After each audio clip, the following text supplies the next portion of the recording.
I know that in life, when something bad happens, a streak of bad luck or an illness or the loss of a loved one, I can often find myself asking, what did I do to deserve this? How often do we equate something bad that has happened to us with something I've done or that I'm not proud of that didn't reveal me in the best light possible? In the season of Lent, it's important that we look at this question and see what we do deserve. In the first reading from Exodus and the Gospel of Luke, a common theme could be, what did I do to deserve this? Moses is minding his own business, and he sees a remarkable sight, a bush burning but not consumed. And fast forward, he's leading God's people out of slavery into the promised land. I'm sure all along the process, Moses asked this question, what did I do to deserve this? Because it certainly wasn't an easy journey.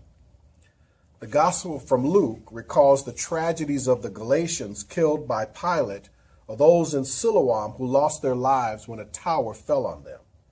They were asking a similar question. What did they do to deserve this? Except in this case, they thought they knew the answer. They must have been great sinners. But Jesus tells them that they weren't any more sinful than you. Everyone must repent to be saved.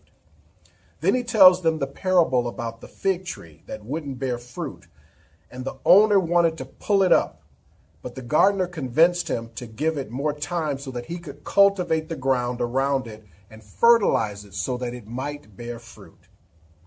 The kernel of God's compassion and mercy is found in this story, because when I read it, it challenges the narrative that I have of a punishing, judgmental, and score-keeping God.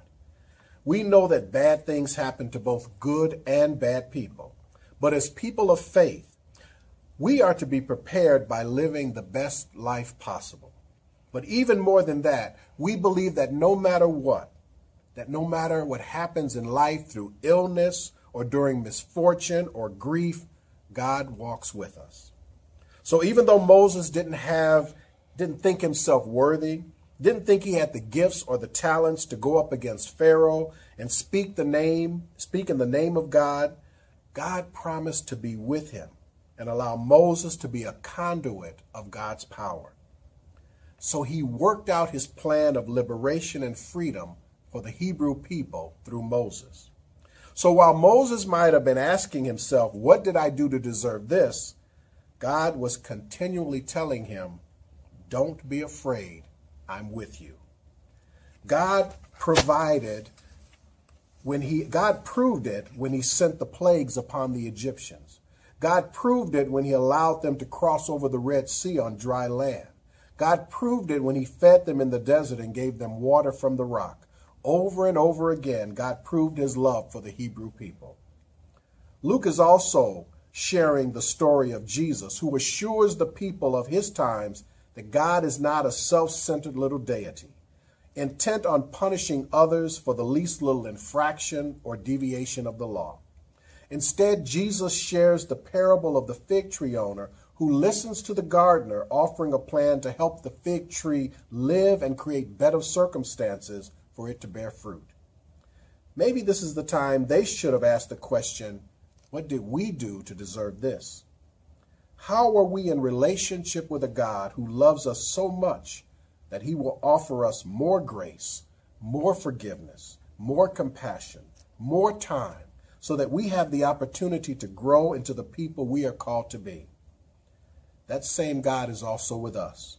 As we walk through this season of Lent with its emphasis on prayer, fasting, and almsgiving, as we approach remembering and commemorating the Lord's Last Supper, his betrayal, and his crucifixion, we should fix our eyes on Jesus, who is sent by God, and wonder, what did I do to deserve this? Or better yet, what did I do to deserve Jesus? Jesus walked this earth so that we would know better the God who comes to friend us. Jesus came to offer God's forgiveness, mercy, abiding joy, and constant companionship. Jesus is the answer to the question, what did I do to deserve this?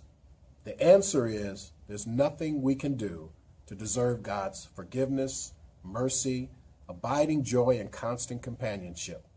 It's all a gift from a God who doesn't know how to love us less.